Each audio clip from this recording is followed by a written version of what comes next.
Je vous emmène aujourd'hui au musée Pompidou découvrir l'exposition Alice Neal qui se tient jusqu'au 16 janvier 2023 à Paris.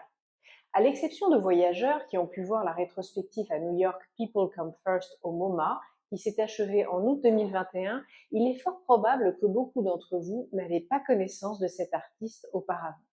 Il faut savoir que cet artiste n'a pas toujours eu les faveurs des critiques et que la tendance de remettre au jour les icônes du féminisme a accéléré sa sortie de l'ombre, mais je vous en parlerai un petit peu plus tard. Alors elle, qui n'appréciait pas les étiquettes, n'aimerait sûrement pas forcément qu'on la classe, comme le montrent les tags du site de Beaubourg, dans des cases telles que féminisme ou LGBTQIA+, qu'elle jugerait bien réductrice. Car Alice Neal s'est battue pour tous les défavorisés. En politique, comme dans la vie, j'ai toujours aimé les perdants, les outsiders, et cette odeur de succès, je ne l'aime pas, dit-elle. Communiste au temps du macartisme, éperdument libre, elle a représenté la bohème, les riches et les déshérités, les travestis et les femmes enceintes.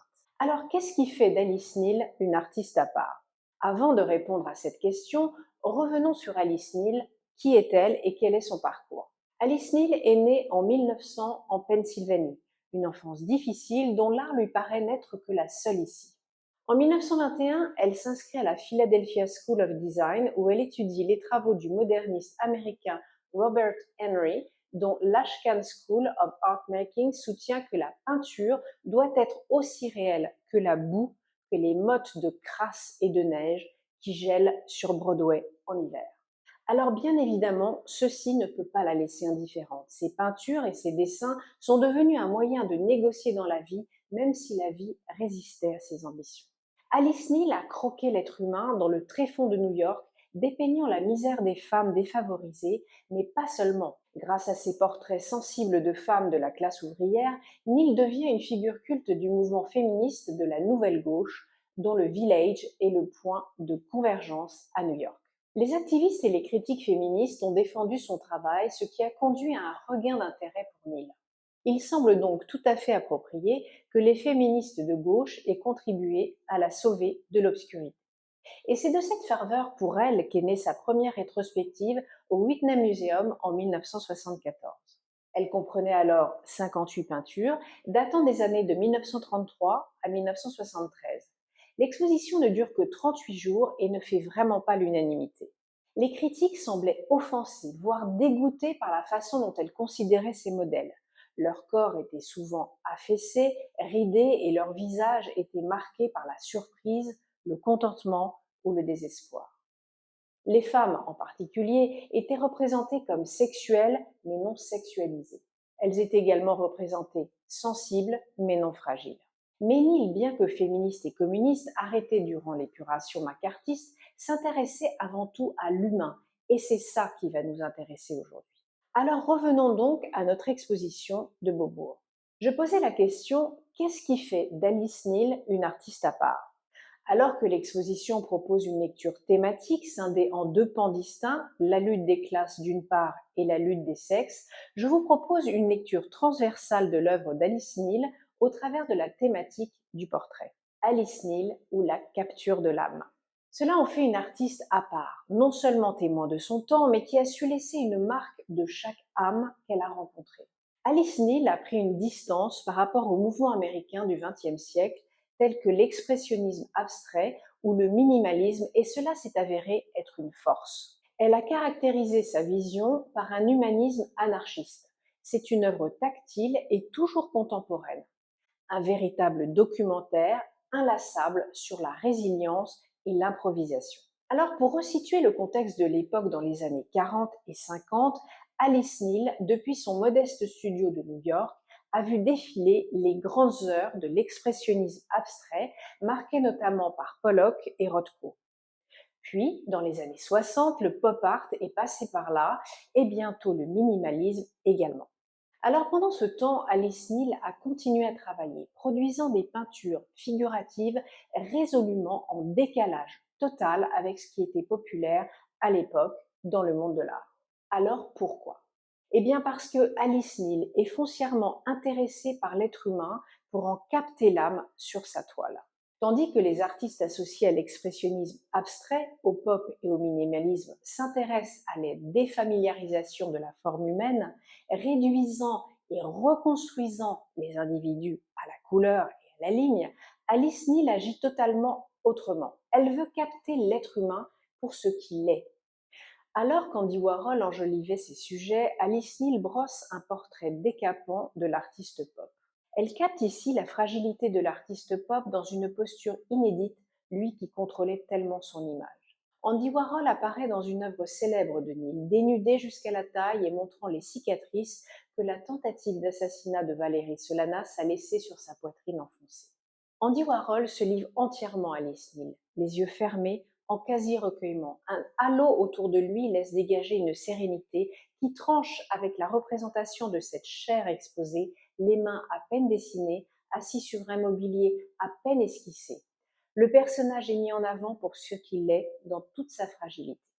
Alors que le gratin de l'art traînait dans l'East Village, Neal travaillait dans une relative obscurité, créant des portraits sans fioriture de ses voisins de Spanish Harlem.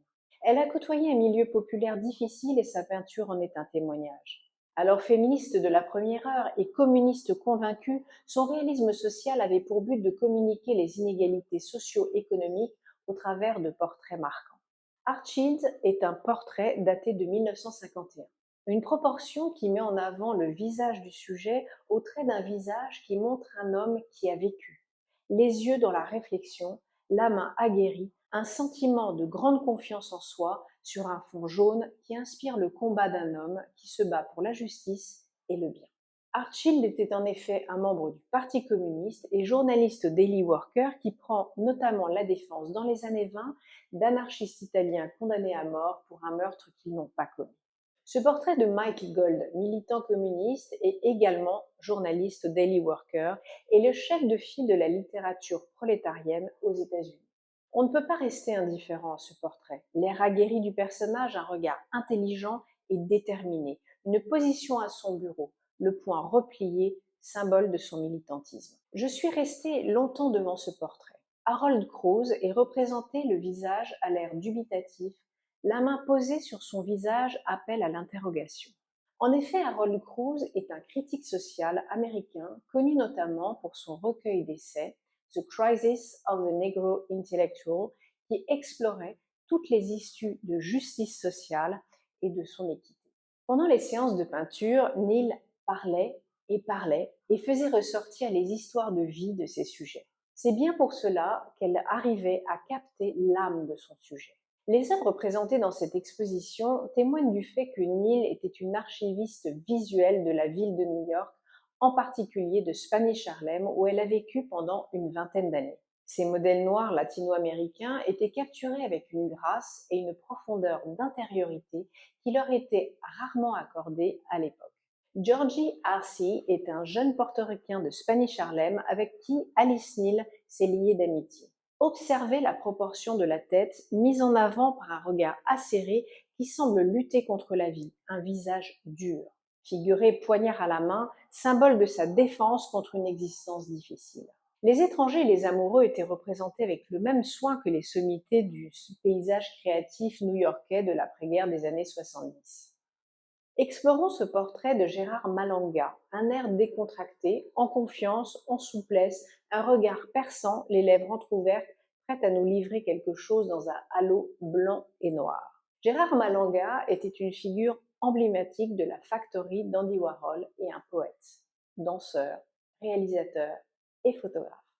Ron Kajiwara est représenté ici un visage attentiste, un long manteau, une main sur la hanche, signe de confiance et une main dirigée vers le spectateur en attente d'une discussion. Figure homosexuelle du monde de l'art, il travaille comme graphiste chez Vogue. De son vivant, le critique du New York Times John Russell a écrit « Être peint par Miss Neal n'est pas simplement l'équivalent d'une fouille corporelle, c'est véritablement l'équivalent d'une fouille du corps et de l'âme. » Dans un style brut et authentique, elle a aussi des nus au corps disgracieux, des tableaux de femmes enceintes ou des victimes de violences conjugales. Une façon de remettre en jeu les cordes de la représentation féminine, comme je vous en parlais précédemment. Elle était sur quelque chose de vital et était prête à attendre le monde. Tout d'abord, Alice Neal n'a jamais vendu beaucoup d'œuvres durant sa vie d'artiste, mais ce n'était pas là l'essentiel. J'ai eu une vie très dure et j'en ai payé le prix, mais j'ai fait ce que je voulais. Ignorée de son vivant, cette peinture est louée aujourd'hui pour la grande acuité avec laquelle elle a portraituré les différentes strates de la société américaine. Aujourd'hui, portée comme icône du féminisme et modèle d'engagement, elle inspire plus que jamais les nouvelles générations de femmes peintres. Prenons l'exemple de la New-Yorkaise Alisa Nisenbaum qui assure: c'est justement aujourd'hui que nous pouvons apprendre de son humanisme et de son honnêteté émotionnelle. La peintre d'origine mexicaine Alisa Nisenbaum est surtout connue pour ses portraits lumineux et à grande échelle de personnes et de groupes. La transmission est faite. Alors, vous l'aurez compris, je vous conseille vivement d'aller voir cette exposition et vous avez encore largement le temps puisque l'exposition se tient jusqu'au mois de janvier prochain. Et puisque l'art est partout, vous aurez la chance d'apercevoir au travers d'une vitre le street art qui entoure le musée Beaubourg. À bientôt sur expertisé.com pour de nouvelles expositions et de nouvelles visites de musées.